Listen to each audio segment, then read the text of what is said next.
Union চেয়ারম্যানের সম্মানী 10,000 টাকা, তার মধ্যে 4,500 টাকা 4,500 টাকা সরকার থেকে দেওয়া হয়, 5,500 টাকা দিতে হয় ইউনিয়ন পরিষদের আয় থেকে।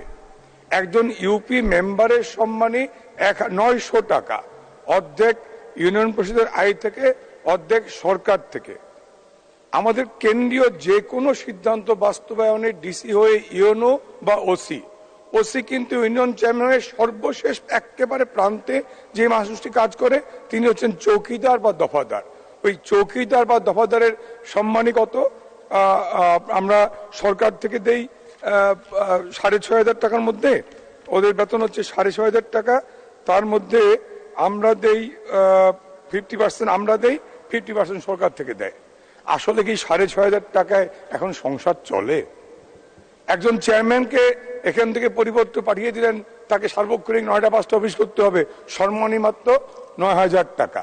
কাজেই চেয়ারম্যানদের সম্মানী, মেম্বার সাহেবদের সম্মানী, চৌকিদার দফাদারের বেতন বা সম্মানী না বাড়ালে ওই একেবারে তৃণমূল পর্যায়ে একেবারে নদী প্রত্যন্ত গ্রামে থেকে যে মানুষটি কাজ করে সরকারের পক্ষে তার সম্মান বোধ লাগে না।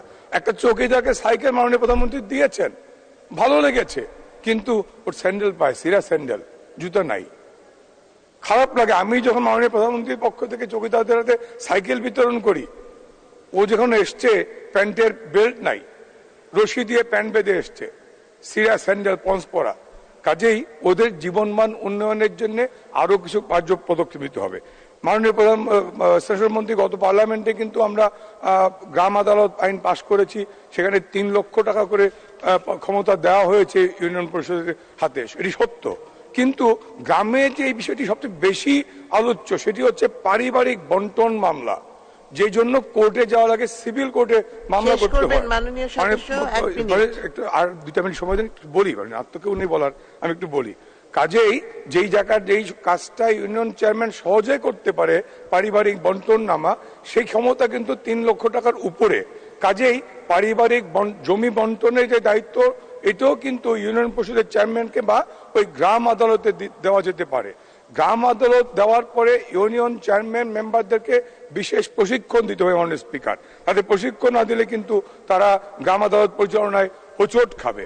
আরেকটি বিষয় যে নজরে এসছে, যেহেতু 3 লক্ষ টাকা দিয়েছেন, আমাদের খরচ বেড়েছে, ইউনিয়ন পরিষদের চৌকিদারের বেতন, মানুষের চেয়ারম্যানের সম্মান ইউনিয়ন পরিষদের নিতে হয়, সেই ক্ষেত্রে ঘাট ইজারার যে বিষয়গুলো 2003 সালের যে নীতিমালা, তাতে 20,000 টাকার উপরে গেলে সেটি চলে যায় উপজেলা পরিষদে, 20,000 টাকার নিচে থাকলে থাকে ইউনিয়ন পরিষদে।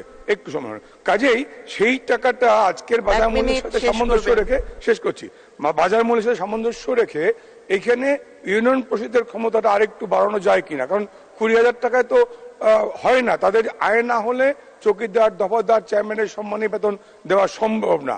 আর সর্বশেষ এলজিএসপি যেটি ছিল, লোকাল গভর্নমেন্ট স্ট্রেংথেনিং প্রকল্প, তারপরে এখন মন্ত্রণালয় থেকে উন্নয়ন সহায়তা তহবিল দেওয়া হয়। আমি এই জায়গাটায় একটু জবাবদিহিতা কি আছে মাননীয় মন্ত্রী আমি জানি না, এলজিএসপিরও জবাবদিহিতা ছিল আমি জানি না, যেমন পৌরসভাগুলো জবাবদিহিতা নেই, আমি পৌরসভায় আজকে যাব না, শুধু ইউনিয়ন পরিষদের উন্নয়ন সহায়তা তহবিলটা, এখানে জবাবদিহিতা কে, পিডি কে, মনিটর কে করে সেটা দরকার। প্রায় 4,500-এর বেশি ইউনিয়ন, একটা মাত্র কবিতরের ঘরের মতো অফিস দোতলায় মন্ত্রণালয়ের নিচে, 4,500 ফাইল রাখার জায়গা নাই। একটা সিনিয়র সেক্রেটারি বা এও, একটা ডেপুটি সেক্রেটারি, পা ফেলবার জায়গা নাই, মাঝে মধ্যে যেতে হয় আমাদের, সেখানে যাই, কারণ অনিয়মের চূড়ান্ত সেই জায়গাটায়। আপনি মাননীয় স্পিকার, আমি সময় নিয়ে একটু বলি, আমার মেন্দিগঞ্জ হিজলা একটা ইউনিয়ন আছে। সদস্য এতক্ষণ বলার বিধান নেই, আপনি অনেকক্ষণ বলেছেন, এখন শেষ করবেন। আমি একটু বলে শেষ করছি। এইটা বলে, একটা ইউনিয়নে 9টা ওয়ার্ড, একটা ওয়ার্ডে 400 ভোটার, একটা ওয়ার্ডে 1600 ভোটার, 3200 ভোটার। এইটা অ্যাডজাস্টমেন্টের জন্য ইলেকশন কমিশনে একজন নারী প্রার্থী আবেদন করলেন, কারণ 7, 8, 9 ওয়ার্ডে 16,000 ভোট, আর বাকি 6টা ওয়ার্ডে 8,000 ভোট। ওই নারী প্রার্থীকে ভোট করতে হলে 16,000 ভোট ফেস করে ভোট করতে হয়। তিনি আবেদন করলেন, মন্ত্রণালয় থেকে ডিসি হয়ে অন্য পর্যন্ত চিঠি গেল, ডিসি অন্যরা এমন করলেন, ওই যা ছিল তাই বহাল করে পাঠিয়ে দিলেন। এইখানেও কিন্তু ওই ইউনিয়ন পরিষদ সেকশন বা মন্ত্রণালয়ের মন্ত্রী সচিবদের আরেকটু যদি নজরদারি না থাকে, তাহলে কিন্তু ন্যায় বিচার প্রতিষ্ঠা হবে না। এই যে দুর্নীতি করে একটা নারী আসনে 7, 8, 9, 16,000 ভোট, আর বাকি 6 ওয়ার্ডে 8,000 ভোট। এটি হয় না। এই কারণে ওই যে স্তরে স্তরে দুর্নীতি, এটি বন্ধের জন্য মাননীয় মন্ত্রীর কাছে আমি আবেদন জানাই। মাননীয় স্পিকার, আপনাকে ধন্যবাদ।